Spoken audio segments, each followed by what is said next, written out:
Hello, third graders, and welcome back to RPS at Home. And today is our last day for our study of Author's Purpose. I hope you had an awesome week with me because I've had an awesome week with you. Materials that you will need for today. You will need the readworks.org text, My Dog Miles, the Dog Pound, and Dog Vocabulary. And these are all on the same page.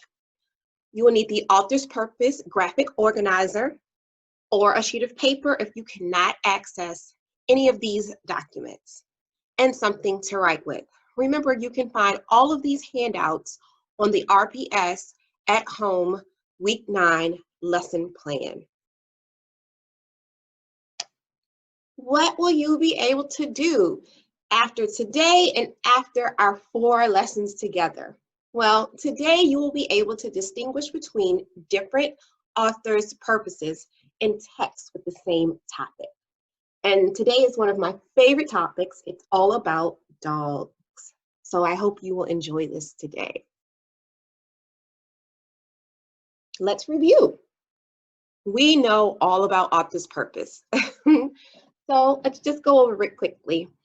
Authors can persuade us, they can inform us, they can entertain us, they can explain, and they can describe. When we think about author's purpose, we think of hide. And this week, we really focused on persuading, informing, and entertaining. How will you identify the author's purpose? This week, we have used evidence from the text, and we have used a graphic organizer to help us identify the author's purpose of different texts. You know what time it is. It's focus time. We need a focus for our learning to keep us on task and on track. Today's focus question: how do you identify the author's purpose in a text? Of course, you're going to keep this question in the front of your mind as we continue today's lesson. And remember, today's topic is all about dogs.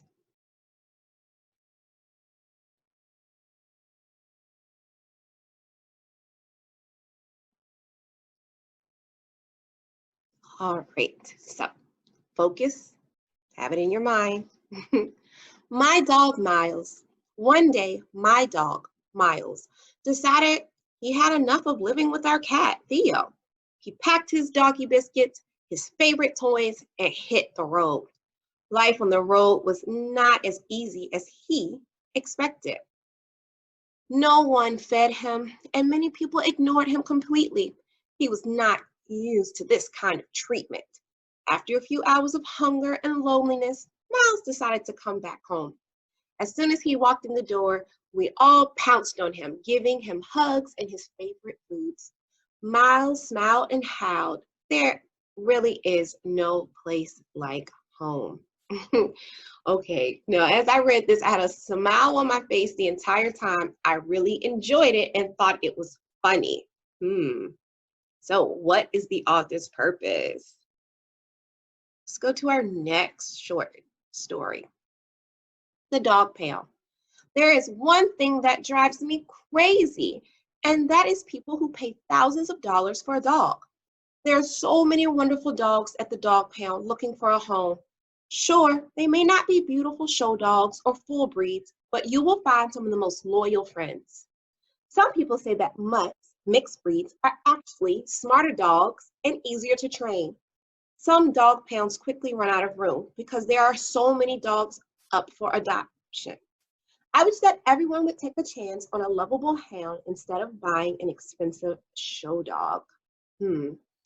And you know, this is something that's near and dear to my heart because my dog, Andy, came from the Richmond SPCA. And this author is very passionate about people adopting dogs instead of buying dogs. So what do we think the author's purpose is for the dog pound? In our last short story, Dog Vocabulary. Did you know you could teach your dog to understand words? It's true. Here is how. Here is how. Telling me something. When you want your dog to sit, say the word sit multiple times. Also, gently guide the dog to a sitting position. When the dog sits, praise the dog very enthusiastically and give it a treat. The dog will then remember the word sit, what to do, and how happy it makes you. You can teach your dogs many words with positive reinforcements using kind words and yummy treats. Author gave me a lot of ways to help me train my dog. And I've had my dog Andy for 7 years. He's not very well trained, but using this information, maybe I can do some better training with Andy. Let's go back to the first short story, My Dog Miles. And of course, we're going to use our highlighter. And what color are we going to use? Purple. And so, all right, so one day my dog Miles decided he had enough of living with our cat. Now, I don't have a cat, but I know cats probably do get tired of each other, but can they show that? Can they say, I'm tired of living with the cat? I don't know. That's kind of funny. He packed his doggy biscuits, his favorite toys, and hit the road. Well, this is definitely fiction. This is definitely fiction. My dog Andy cannot pack his bags, his favorite toys, and hit the road. He can't do those things. Life on the road was not as easy as he had expected. No one fed him, and many people ignored him completely. Let's see. Okay. Oh, right here. It says Miles smiled and howled. There really is no place like home. I've never heard Andy say there's no place like home. This story is definitely comical. It made me laugh, and I really enjoyed reading this. And those two sentences, these two details, lead me to the author's purpose. I wonder if you have an idea of the author's purpose yet. The dog pound. Well, the second sentence says there are so many wonderful dogs at the dog pound looking for a home. The author is telling us that instead of paying money for a dog, you could go and adopt a dog from the dog pound. She tells us that they will be loyal, that if you adopt a dog, that dog will be your most loyal friend. She also tells us that, she's telling us that if you adopt a dog from the pound, that dog is probably smarter and it's going to be easier to train than a dog that you purchase. She tells us that pounds quickly run out of room. And so, that's how, if they have other animals coming in, will they be able to keep those animals safe? She's telling us she's kind of pulling on our heartstrings to get us to, believe something or do something. All right. And here, this last one, I wish that everyone would take a chance on a lovable hound instead of buying an expensive show dog. The author of this short story, I think she's trying to get me to see something, to do something. She doesn't want me to buy an expensive dog, and she'd rather me go to the pound and adopt a dog. So she wants me to do something. Oh, I have it in my mind. Do you have it in your mind, what she's trying to get you to do? Do you know the author's purpose now? And the last short story, Dog Vocabulary. All right, did you know you could teach your dog to understand words? Okay. And here it says, here's how. The author here is telling me how to train my dog. Tells me to gently guide the dog to a sitting position.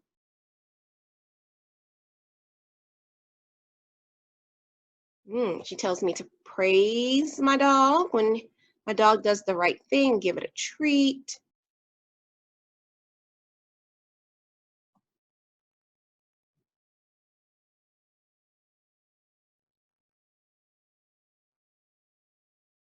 see, praise. All right. And also that I can teach my dog many words with positive reinforcement. She gave me a lot of good information on how to train Andy. So she gave me information on how to train Andy. Do you know the author's purpose for this short story? Oh, and I think you guys you probably were able to answer all of these with no problem, but we're still going to use our graphic organizer to organize our thinking. Let's go. So here we're going to start with my dog, Miles. So what did you say? What was the purpose for the author to write my dog, Miles? Did you say to entertain? I said to entertain.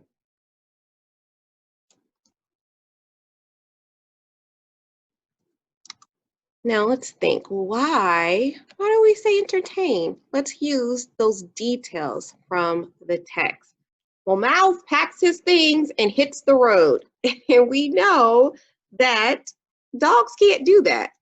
Dogs can't pack their things and hit the road. Miles packs all of his doggy things and hits the road. When he comes back, he says there's no place like home. Now, we know dogs cannot talk. So Miles howled, "It's no place like home." So right there, I know those clues tell us that my dog, Miles, is an entertaining story. Let's go to the dog pound. And here with the dog pound, what was the author's purpose for writing the dog pound? I'm gonna say the author's purpose was to persuade us to adopt a dog in need instead of purchasing a dog. So the author was persuading us. But of course, we're gonna use those key details from the text to prove our answer. So persuade. She says that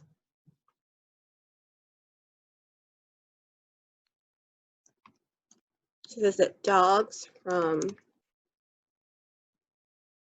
the shelter are actually smarter a dog you may purchase. Dogs from the shelter are actually smarter than a dog you purchase. All right. Also, she says that she hopes that everyone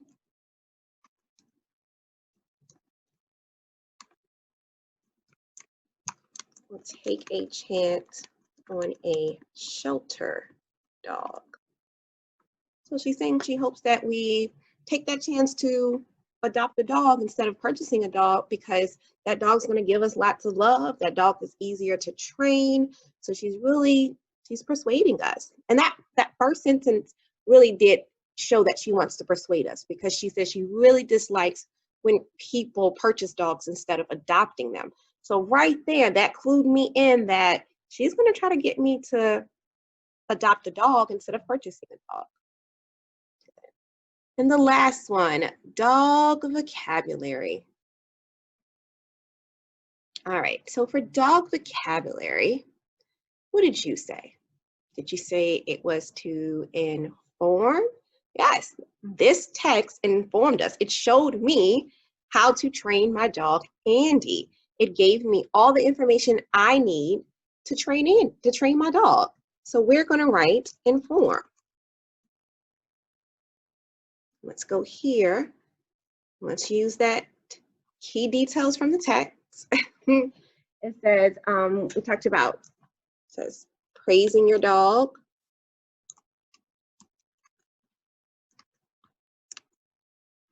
Sit.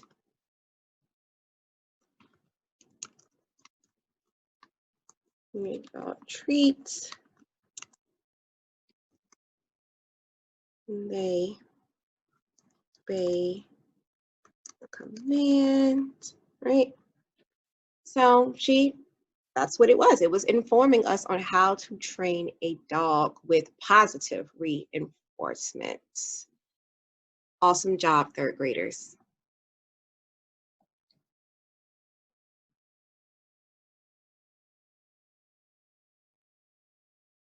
You guys did a lot of great work this week with Author's Purpose. Let's go back for the last time to our focus question. How do you identify the author's purpose in a text? In today's text, we found the key details in each passage that helped us to identify why each author wrote the passage. We took those key details and we put them into our graphic organizer that helped us organize our thinking. And then we were able to identify the author's purpose for each text. This is what you're going to do anytime you start to read. Have that be your focus. Ask yourself, why did the author write this? And as you read, keep that in the front of your mind. That's going to help you better understand what you are reading. And it's actually going to help you enjoy what you're reading a little bit more. Well, third graders, today you're going to choose your last activity on the third grade ELA choice board. I hope you had an awesome time doing these activities this week because all of them are pretty cool. I know I enjoyed them. You can find this choice board on week 9 of the RPS third grade lesson plan. I am Mrs. Crowley, and I have enjoyed my time with you this week.